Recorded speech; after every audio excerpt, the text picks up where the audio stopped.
Welcome. My name is Devon Akmon, and I'm the director of Science Gallery Detroit. Today, we're pleased to present this conversation with the curators of our newest exhibition, Future Present, Design in a Time of Urgency, which will be on display from September 11th through December 11th, 2020 at 1001 Woodward in downtown Detroit. Future Present will explore humanity's nuanced relationship to various forms of design and the impact it has on the future.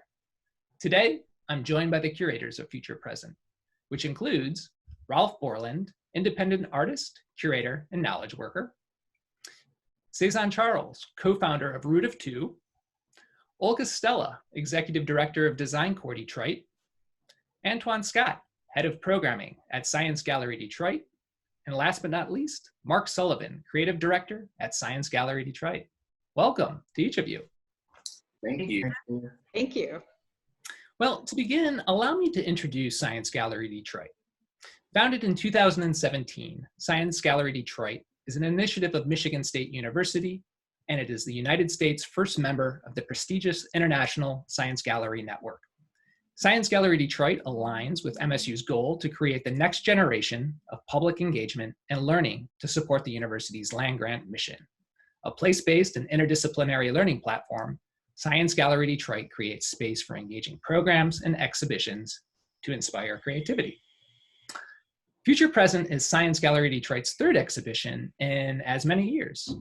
Perhaps we should begin by exploring the idea for the exhibition's theme. Mark and Antajuan, would you please tell us how you came up with the concept for Future Present?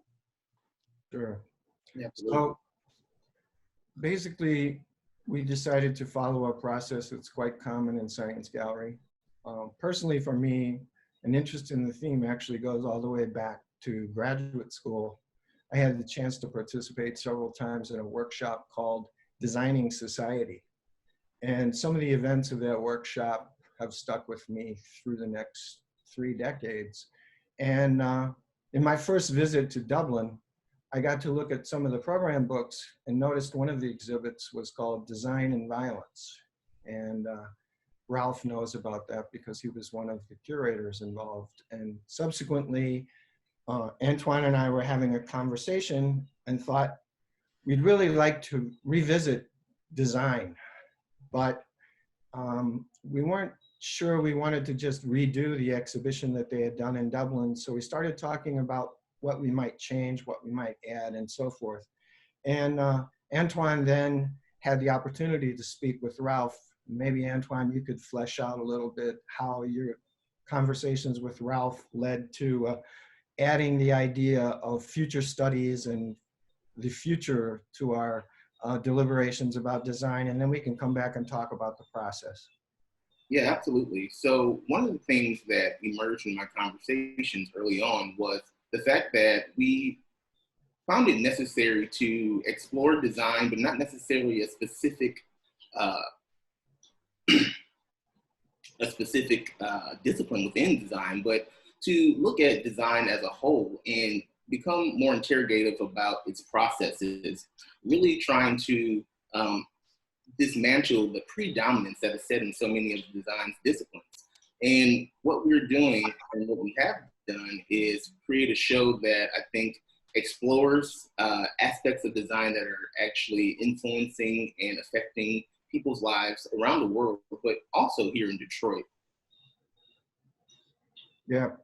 So Antajuan and I then had a number of discussions with Ralph, and it might be helpful for Ralph to fill in some of this, but essentially, Ralph made us aware of some things that were an extension of something that came up in our first season, Hustle. We had an exhibit that was created by 2 people who were focusing on what they called speculative design. And in our discussions with Ralph, he pointed out some work he'd been doing recently that touched on future studies, which I hadn't heard the term, but the concept and the work that he was alluding to became very fascinating to me as I found out about it. I don't know, Ralph, do you want to flesh that out a little bit? Yeah, thanks, Mark. So futures studies, they use a plural for futures, so that it implies there's more than one future. That's a field that I was also only recently introduced to, and I was asked to contribute a paper to a special edition of the Journal of Futures Studies last year. They did a special on design and futures. So futures studies is a relatively young field, starting in the 30s and 40s. And at first it was instrumental. It was designed for the military and for governments to try and predict what was going to happen in the future. And gradually over time, it's become more and more nuanced, and also more and more incorporating of the idea of difference and diversity, and how different parts of the world and different cultures and different groups will have different conceptions of the future. And also that it's clearly a highly political field as well, in terms of what are the desired outcomes. So it's become a fascinating field in which, for example, there are texts to do with decolonizing the future. There's the provocative statement that the future is already colonized, and how do we take it back? So design and futures studies are really interesting companions, because design is about shifting the future, or creating opportunities, or influencing outcomes. And so it's a kind of a natural companion to futures studies, which also looks at what will happen in the future and how will our actions influence it. So yeah, it was great to contribute a paper to that journal, and definitely, you know, a field that has relevance to what we're doing here. So that line of thinking was something that we thought would be really exciting to incorporate into the plan for the exhibit. And so we started to think about ways to do that. And part of the Science Gallery process involves having a dialogue with partners, stakeholders, about what kind of topics they think it would be significant for us to address in our exhibitions. So we had several visioning sessions, two in Detroit, one at Michigan State University, and we asked people to tell us what they thought about various themes. And this sort of network of ideas was one of the ones we presented it, and it was one of the ones that came out on top of people's concerns. They thought that this was relevant and that it linked to Detroit. And another factor involved in that had to do with our awareness of an event that occurs in Detroit, the Detroit Design Summit. And I had the opportunity several years ago to participate in that quite extensively, and then have participated a couple of times more recently, less extensively. But we hoped, even before we talked to Olga and Cezanne, that we might find a way to connect to that. And I think at this point, it might also be helpful if they could tell us a little bit about the Detroit Design Summit, because it was another major factor in our going towards this theme. Detroit as a city obviously has a rich history of design, including things like the auto industry and product design and graphic design. Center for Creative Studies is a world-renowned site for design studies. But the Detroit Design Summit itself was a huge magnet. And we thought if we could possibly co-locate with it, it would be really exciting. Of course, we had no idea under what conditions we would be doing this. Yes. We can turn to that a little bit later. Yeah, it seems a bit serendipitous, and that's something we definitely need to unpack. I really want to hear from you about this notion of design in a time of urgency. That's something that we have to explore. But as you alluded to, I mean, this is incredible because we have something called Detroit Month of Design. So would you shed some light on exactly what this is and what does it mean for Detroit? Yeah, absolutely. And I know I love that Mark fondly remembers our design summits from 2017 and 2018, and well, we had one in 2016 too. They all came out of when Detroit was designated a UNESCO City of Design, the only one in the United States, and part of a network of over 40 cities globally that are all using design to drive sustainable and equitable development. And we've been really lucky. Suzanne was on our advisory board and helped write the application for the UNESCO designation, but has also been one of our board members since that time and helped us activate the designation. And we've, for 10 years now, have put on a design festival that has really grew from a small grassroots affair to what is now Detroit Month of Design, which this year in 2020 will span over 60 events all over the city, 15 neighborhoods, over 150 designers involved. And, you know, which we've of course adapted for the fact that we're in a global pandemic. And so it's lots of ways for people of all backgrounds, whether they're designers themselves or enthusiasts or families that are just interested in learning more and doing something fun. Lots of ways for people to participate and to start to understand the role that design has in shaping all parts of our community, and especially I think the unique value that Detroit designers bring to the table. Super. And is this still in fact the only designated design city in the US? It is, in the United States, yeah. So we're, there's several others in North America, but we're the only one in the United States. And some of that has to do with the US's politics with UNESCO. So for the time being, we're going to capitalize on the fact that we're the only ones. But, you know, when we first got the designation, it was a real point of question, like why Detroit? Why Detroit and not New York? Or why Detroit, not LA or San Francisco, or these other cities in the US that where design is a lot more present? And what is really special about the UNESCO Creative Cities Network, there are 6 other types of creativity that are also part of the network in addition to design, that it's not about just, you know, how your city looks and feels. Is really about what your city is trying to do with its creativity. And what was so fascinating, and really the basis of our application to be part of this global network, was the role that grassroots design had in Detroit. You know, this is unlike in some of the other cities where it's very much from the top down, driven through policy, through you know, city government or other kind of institutions. Here, what was special was really the way that everyday people in their neighborhoods were either designing themselves, you know, self-taught or working with professional designers, and and developing solutions to the really pressing challenges that they face in their own communities, solving their own problems, and without a lot of government intervention. And I think that the idea of collaboration, the idea of diverse communities working together, are values that undergird the designation, are about really valuing diversity, offering accessible opportunities, and that we can't achieve anything without collaboration. And that really speaks to the essence of Detroit design. And as I think it also makes us unique amongst other cities, because it's not about how fancy it is, you know, how beautiful it is. Of course, we want aesthetically pleasing, beautiful things, but it's really about, you know, what's their higher purpose? What are they trying to achieve? That's what we consider to be great design. Excellent.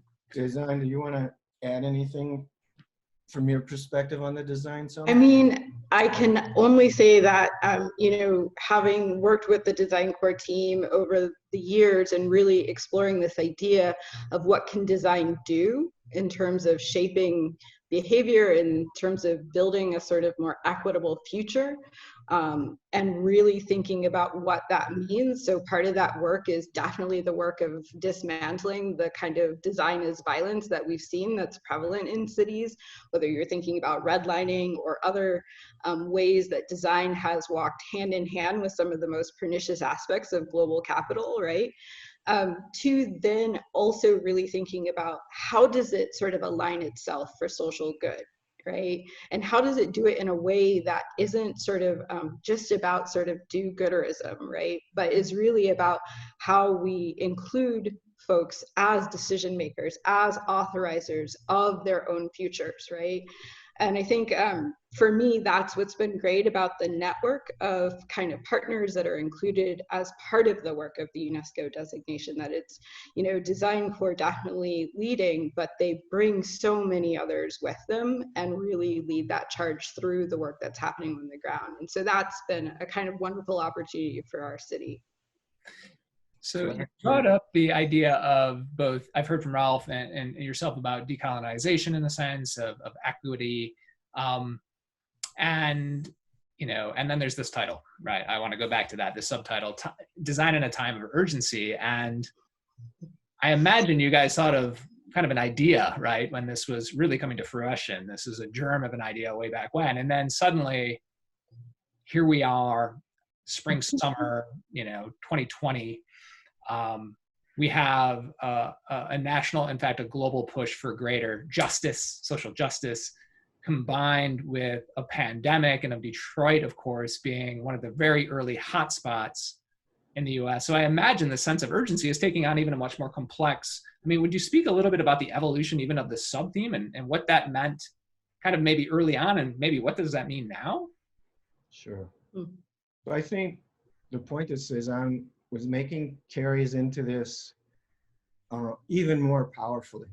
And so when we were deliberating, before we had even formed the curatorial team, Antoine and I knew that there were certain things that we felt we had to address. One of them was systemic transformation and looking at change, social change on a systemic level. And another one was what we started calling participatory design processes. And we were still working that out in some ways, but we knew that we didn't just want to address professional designers. We wanted them involved and we wanted their expertise and their knowledge, but we also wanted to get people to think about themselves as designers and as their communities as design sites, and to also think about things that sometimes aren't thought of as design processes. Most people don't walk around thinking I'm designing my community or I'm designing my neighborhood, but there is a reality to that. So after we formed the curatorial panel and everyone accepted, in one of our deliberations, Cezanne mentioned a work called Design Justice. And I've been digging into that for a while now, and it's become a framework that I think sort of was in the back of our mind through the whole deliberation about that subtitle, because partly it has to do with how do we create social processes that both incorporate the knowledge and expertise and understanding of people and communities that are often excluded from design processes, and how do we use design to develop more robust and assured ways to move towards social equity, towards some kind of rational use of energy in society, and how do we overcome inequality, and how do we address systemic problems like education, health, and so forth. So that notion of design justice has become sort of internally, to me, a kind of theme that orients all of our looking both at the futures studies and at the kind of design processes, all the way from professional to what I think at one point Cezanne used the term tacit, as a tacit understanding of design. And again, I think that's a really powerful, useful term. And maybe, I don't know if other members of the curatorial team want to elaborate on any of this, or we turn to other things. I guess I would just add that, one of the things that designers, and I think a lot of creative practitioners do, is they've got kind of one ear always listening to these kind of weak signals from the future. And so while we could not have said it would be a global pandemic, I think that there was this real call that was already fomenting on the ground. And when you're listening on the ground and closer to the ground, you can sort of feel these kind of movements, these kind of tectonic shifts, maybe before they become very present. And I think that's something that, if you are calling design into being as a facilitative function, as a listening function of the work that designers, both professionals and those that are doing it as a means of sort of shaping their communities, as you put forth, then I think that becomes a way of saying, how do we pay attention to what's coming, and then sort of begin to think through the response. And I think that that's very much where this kind of idea of civic futures or future making or future studies really comes into play. It does a lot of work around forecasting, but it's as much about like, what are you listening to? That might seem like a weak signal today, but it's actually going to be the tsunami of tomorrow. I don't think, and I mean, while the pandemic was unexpected, and even you know, the call for racial justice that's happening, especially in the United States right now. None of it is new. Like, none of the issues exposed by the pandemic are new. We know about environmental justice issues. I mean, that's been a long-standing theme here in Detroit for decades. You know, we know about the need for racial justice and the work that's already happening on the ground here. So these are all, you know, to kind of Cezanne's point, these are all themes that designers and others have been paying attention to. And I think it's really kind of a wonderful just convergence that we have the exhibition to be able to lift up and to have a discussion, you know, a deeper discussion about what some of the opportunities could be going forward. That, you know, just the context, I think for non-designers, especially for the general public, to have the context of their everyday lives, and then to experience the exhibition, I think will make the exhibition more relevant, even more relevant than it might have been if none of this had happened. I picked up a book recently that's been on my shelf for I don't know how long, probably a few years, and I hadn't read it, but I was sent a photograph to a friend of something else, and he said, "What's that book in the background? It looks really interesting." It's called Politics of the Very Worst, and it's by Paul Virilio, a French philosopher. So I picked it out, and it's about time I took a look at it. So I picked it up. It's published in 1999, and in it he talks about he's a technology critic and a technology philosopher, and he talks about how communication networks and technology have reached such a point that any time now we're due what he called the accident of accidents, which is a global accident that happens everywhere at the same time. And he said, you might take a stock market crash as one existing example, but apart from that, he wasn't sure what shape it would take, but he thought it was coming. So it was really interesting how it chimed with the current moment, that is what we're experiencing. And it's mediated by communication technology and the passage of information, and even things like international travel. So we are experiencing this crisis, which is of our time. And I think that, yeah, it would be really interesting to host an event or design an event in which the exhibition looked at specifically this pandemic and responses to it, because I think it's a really good example of how different countries each designed on the fly a different response to the pandemic, with incomplete information, informed by their own cultural and political attitudes, and with different results, and how we could start to look at, like, what are the results of all of these global design decisions in different places. I think that would make a fascinating focus. Yeah, I do too. Also, I think that recently one of the things that the pandemic has revealed to me is these consequences of previous design. So in health, for instance, you know, people are seeing, they ask questions about what's going on in the United States, which must seem totally incomprehensible and irrational to most of the rest of the world. But thinking about this morning, I thought, well, it's exactly what it's been designed. It hasn't been designed to protect public health. It's been about who can afford care, and willing to accept that, hey, maybe some people may not have health care. And there was no planning for what to do if the entire globe is in a situation and the whole country needs health care for anything to happen.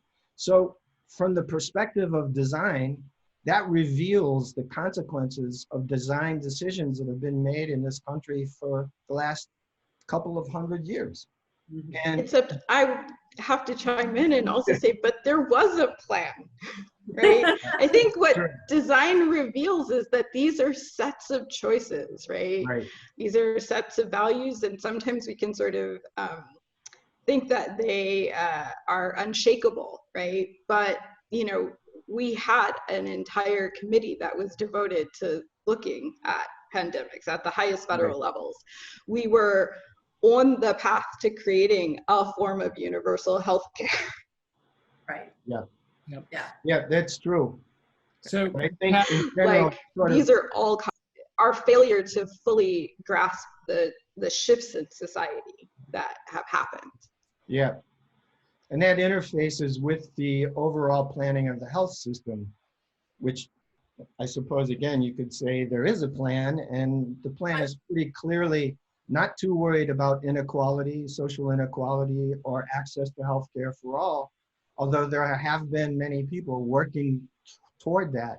And so to me, this reveals, again, a struggle that comes out in design of who gets to design and, you know, how are design decisions made, which is something else that we really wanted to look at in this theme. That's great. Well, thank you for unpacking a lot of that contextualization, both of the themes and what's happening in Detroit and what's happening globally. What I'd like to do is invite you to kind of describe the process now of creating the exhibition. I mean, it began with this open call process. Would you kind of describe that process and how that took place? So I can take us up to where we formed the curatorial team, and then they can comment on that. So basically, we've created what's called an open call. It was a statement that contained some of the themes we wanted to address and some contextualization of why we thought it was important to address the theme. That went out globally, and we received about 150 proposals to create exhibits and installations. And the second part of it involved the formation of the curatorial team. So we asked everyone here if they would be willing to be on the curatorial team, and they accepted. And so we started to look at the proposals. Everybody here reviewed them, and then we essentially had 3 rounds of discussion. We had a round where we tried to get down to a relatively small number, and then came in the second round, took that even further and wound up with roughly 25 pieces and deliberating about a few commissions. And then the unusual thing happened, which is related to this situation with the pandemic. We found out that we were going to be allowed to present a physical exhibit. We weren't going to be shut down all summer, but we had some new constraints that we were required to deal with, including physical distancing, maximum capacity of people at a time, and some pretty tight rules on the kinds of interaction we could do. We were not supposed to have people, you know, successively using iPads or touchpads or passing stuff from one to another. And Science Gallery inherently is a very interactive, participatory, touchy, you know, kind of thing. And so this immediately threw everything into havoc. It's like, how can you have an interactive, participatory exhibition without interaction? So we had to rethink 150 plus proposals. So that's a pretty high quantity, and I imagine you whittled that down to. So we got down to 25, but then when the interaction constraints and all of that hit, we had to get even smaller. So we wound up at 16 and have now created 3 emerging creatives commissions to bring in young artists from Detroit into the exhibit around the themes. So right now we're sitting at 20. There's one other commission, which is a person who's doing a audio video piece relating to streetlights and their relationship to murders of trans people in Detroit. Talk about this. I mean, you went from 150 plus proposals, and I should comment that these are kind of a transdisciplinary approach, right, with Science Gallery. So you have science and art and these various intersections, but that's a pretty high volume. And even getting to 25, I mean, talk about that. How did you guys arrive even at a 25? It was painful, Devon. It was painful, that's true. And we had to do all over Zoom. And you know, I have to say I really appreciated Rolf and Suzanne and Antoine and Mark, but you know, Rolf at one point created a really useful kind of tool for us, like a matrix, so we could start to sort through that, because I think just the variety of submissions and the variety of themes, it was overwhelming, but it was fun with my co-curators.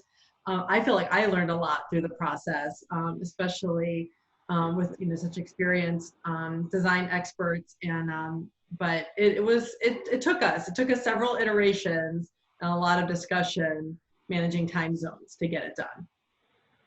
And thanks very much, Olga. And Devon, I think the open call process is one of the distinctive things about Science Gallery, that having, I've curated two previous Science Gallery shows. And it's one of the, I think the hallmarks of Science Gallery is this openness, where each show combines work by well-established artists, designers, scientists, and also complete newcomers. So I think in every show, there's a whole spectrum of people. So it's a very democratic and accessible model for how to attract work around a theme.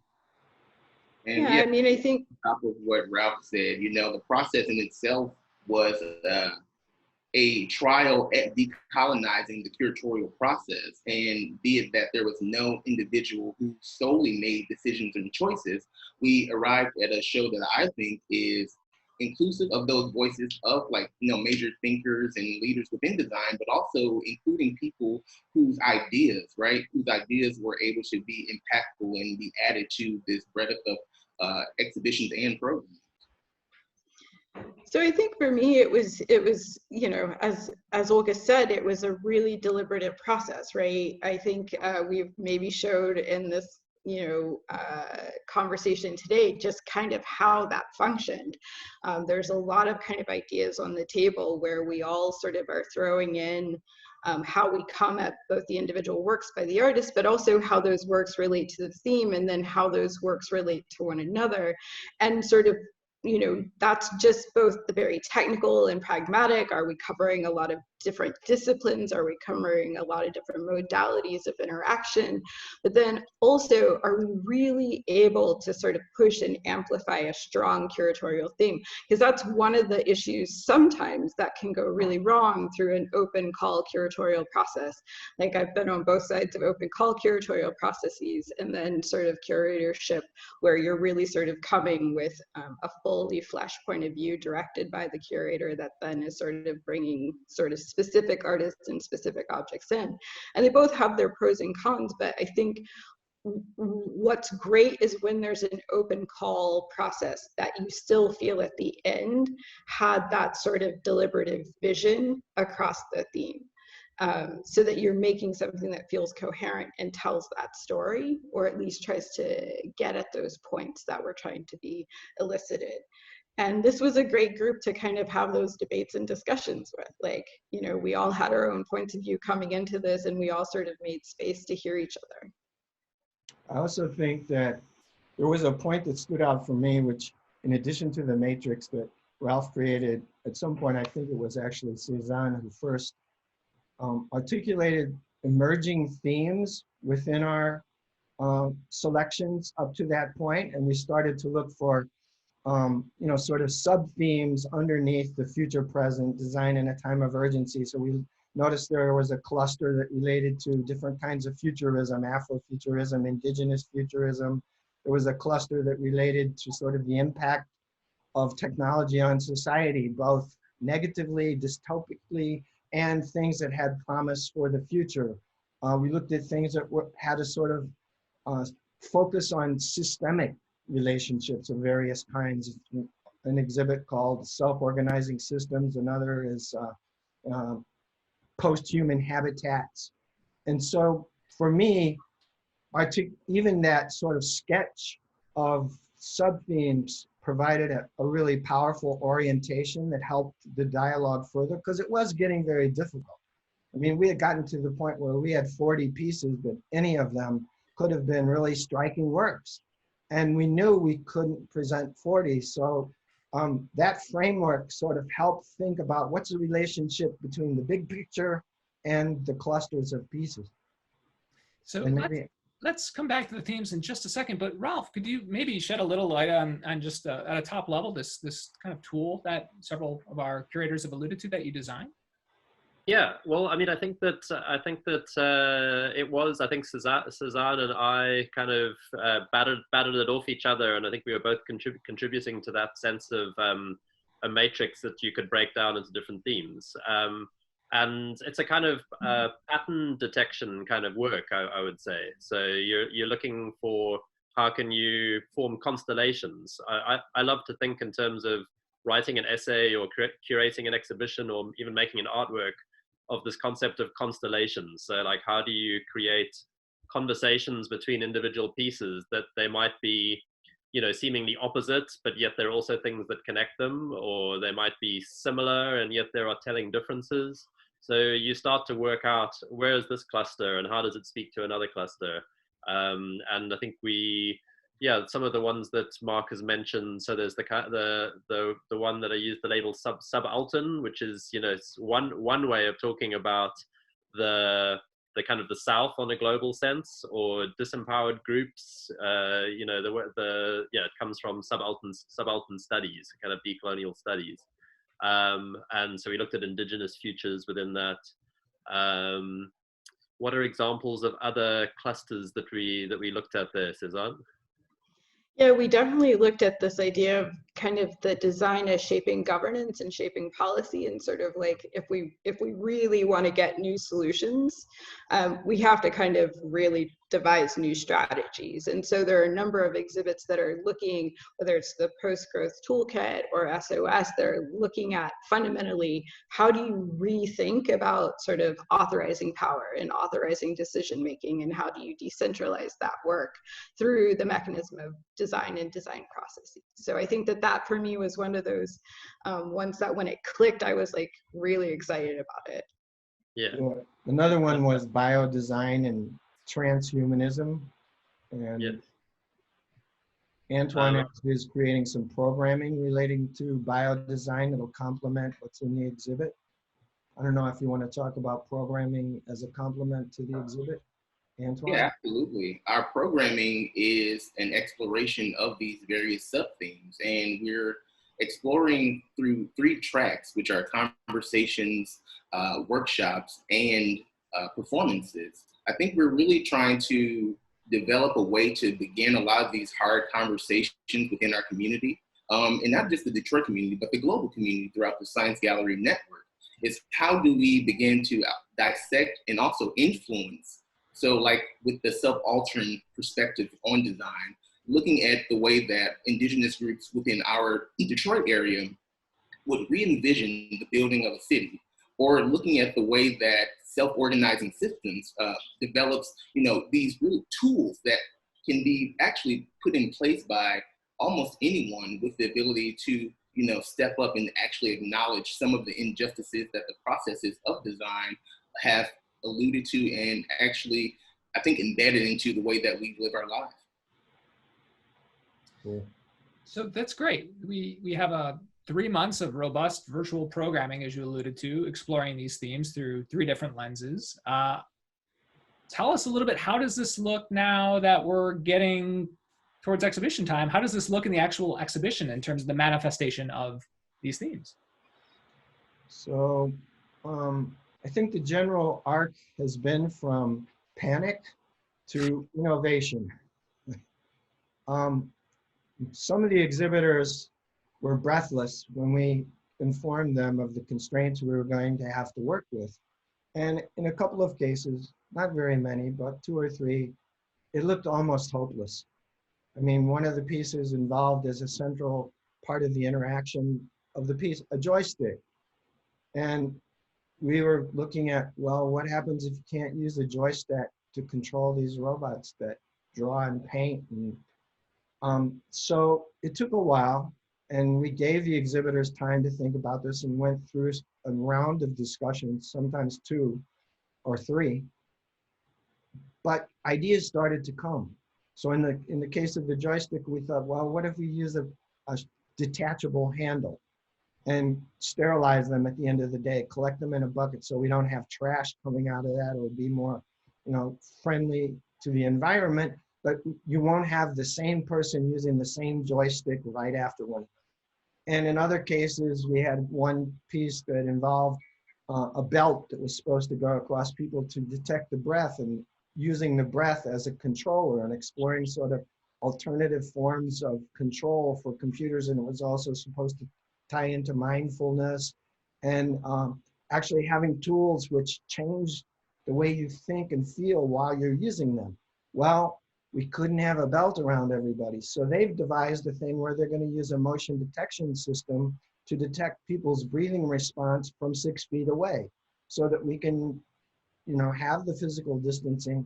And there are some other examples where people have thought through how to modify it. And one of the most fascinating things and kind of actually empowering things is they've come to the conclusion that this challenge provoked them to think about some things that actually benefit the way they can display this work. And it's sort of brought out aspects of their work that they didn't think about.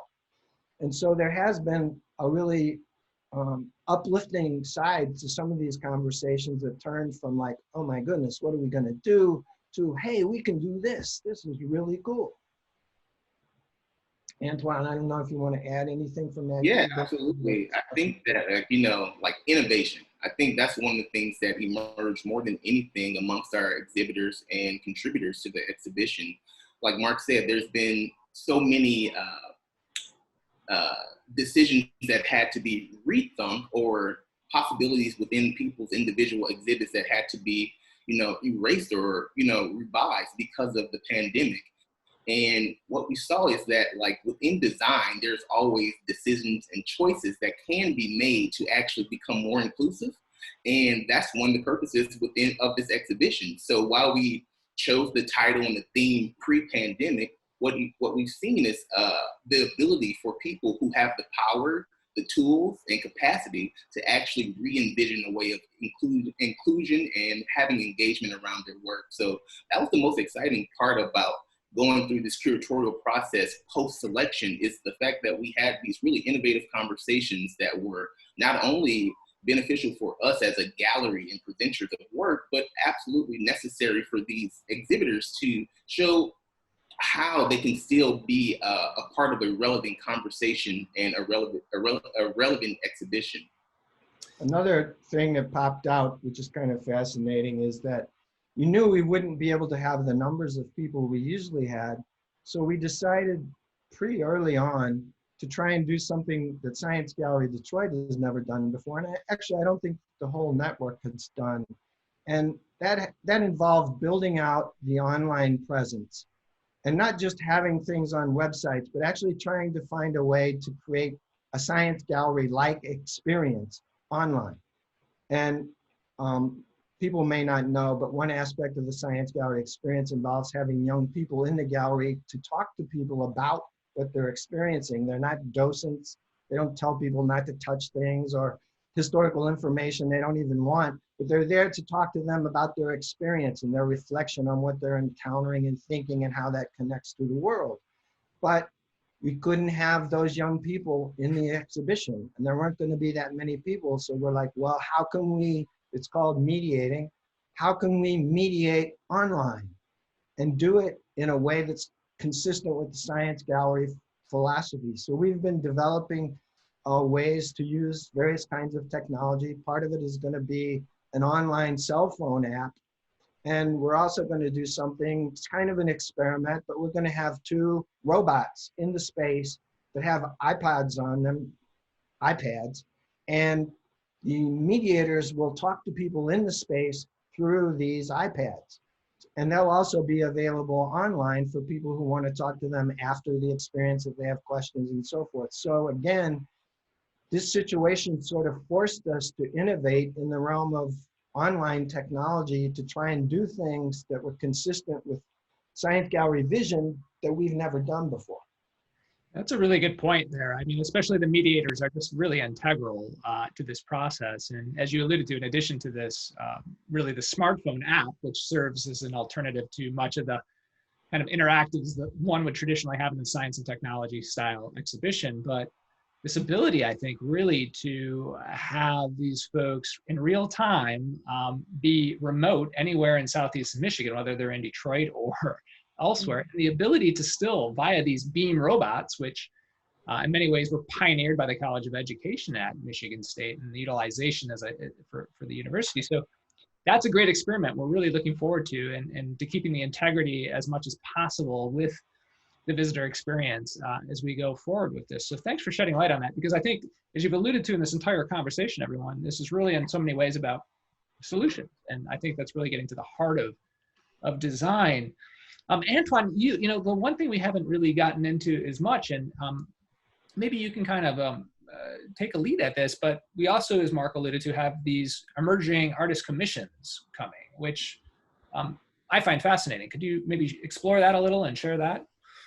Yeah, our decision to save space for 3 artists in the Southeast Michigan, Detroit area came about the overall scope of the exhibition's open call process. So we really did not have as many people from our region who submitted to the open call. And with an international open call, that can be expected. And so one of the things that we as a gallery decided is that we will invest and commit to helping emerging artists and creatives develop platforms that they can share with the world after they've created it with us. And so we, I think, did a really good job of selecting 3 women who are really representative of the future of creativity and really leaders of artistic ability in Detroit. And the choices in which they are, or not choices, the things that they are deciding to explore deal with transit, cultural exploration. It deals with futurism. It is I think, more than anything, I think a commitment to those artists and to being a space for creativity to develop. And so while these works are in progress, we do hope that they are able to be shared across the multiple mediums, not just physically in our exhibition space, but also digitally. Also, one of Science Gallery's tenets is that there's an emphasis on trying to create programming and experiences that address 18 to 25-year-olds. But we don't really do a very good job of that yet. And it was really exhilarating to draw in these 3 creatives to do this, partly because they're either in or close to that demographic. And although this is the first time we've done it, it redoubled my desire to do this again, because it's really rewarding to bring them into the process and to see the kind of work that they can contribute. And so this just revealed an enormous potential to me. And I'm hoping that we can find other ways to tap into that, because it is a way to get a deeper and hopefully a more sustained participation from people in those groups. Yeah, that's a good point. Thank you for that, Mark. So if I may, I mean, we're getting into the heart of the exhibition season now. Maybe I'd like to just get a sense maybe from each of you if there's a particular, if we can, exhibit that you're most excited about in this entire scope of Future Present this year. I can go.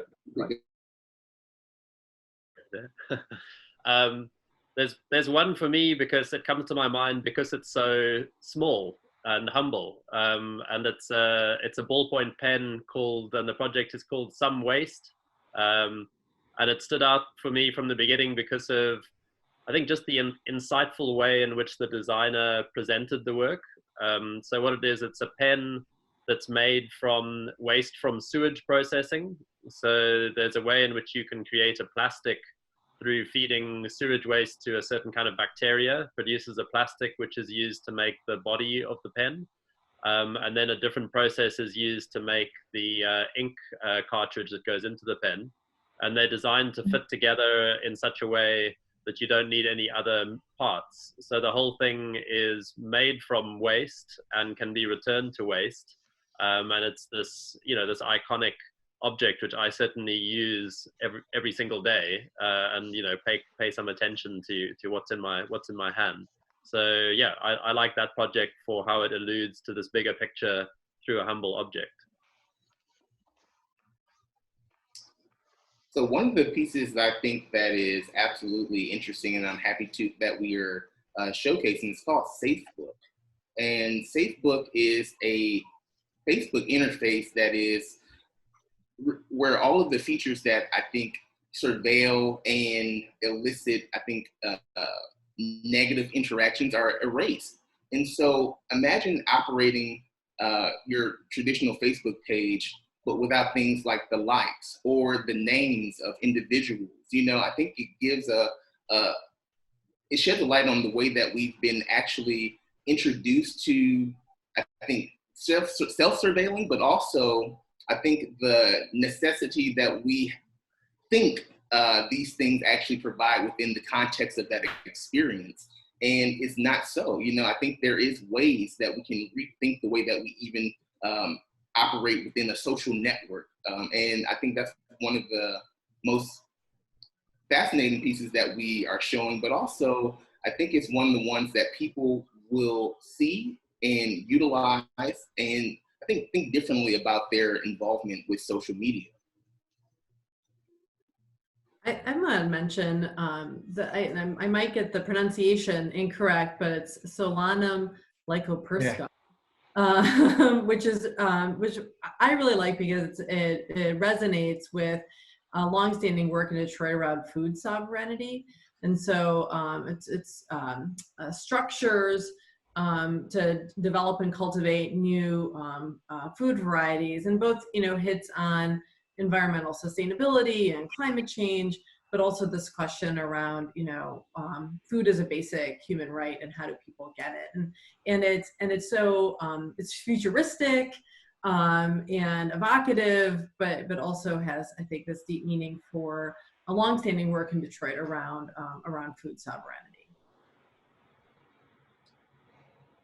So I think for me, and I've probably showed my cards already, it's post-growth toolkit. I really like the idea that we can sort of make really visible and readable the idea of design as strategy and design as choice, especially in terms of like really trying to push this idea that as humans on this planet, we need to find ways to like survive and thrive without necessarily sort of giving into the sort of economic violence of kind of growth at all expense. And so, it's one of those ones that sort of, contains a lot of the things that we talk about. It talks about how do we decolonize these processes? How do we make them sort of decentralized? How do we sort of reveal them for the choices that they are, that are at that sort of maybe fundamental like value level that we don't question very often, and then sort of bring us into a process where we can sort of sit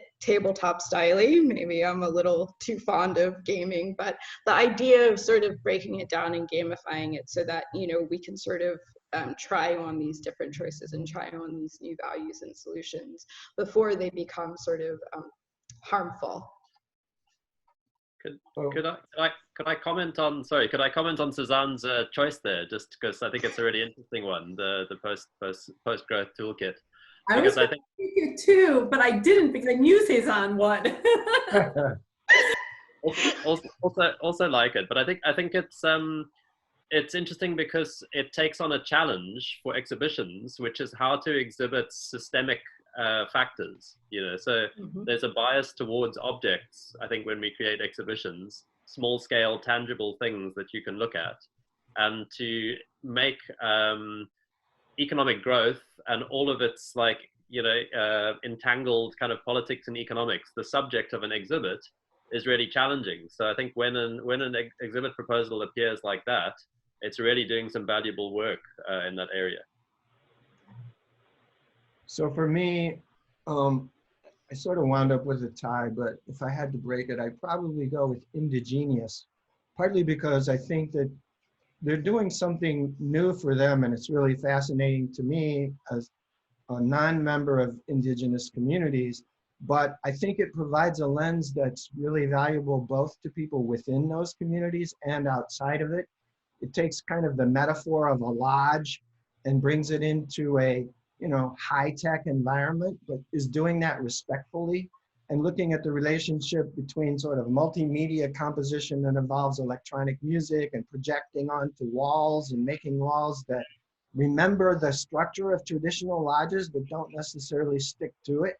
So I think as a design project, it's a really fascinating kind of example in some ways of what Ralph just alluded to, like how do you take something as complex as the interrelationship between different indigenous communities and external non-indigenous communities and embody that in an exhibit. And I think that they're going to bring it off. So I'm super excited for them and can't wait to see it. But the other part of the tie, if I could have had to, would have been one of our creative artists whose piece is reflecting partly on her experience of moving back and forth between Lebanon. Initially, she had to escape from Lebanon and came to the United States, lived here for a while, went back and became a citizen and has come back. And so it's reflecting again on this really complex thing of identity and place, the Middle East, United States, the world, global situation. And so to me, it's a really, really fascinating attempt to embody something that thousands of people are going through in a form, in an exhibit that can show something that's both extremely personal to her and of pretty amazing relevance to the rest of us. Well, it sounds like we have some fascinating work to look forward to. As perhaps a final question for each of you, I'm curious. I mean, as curators, I presume you each have a certain takeaway that you hope that visitors to the exhibition will explore. I'd like to get a sense of what that is for you.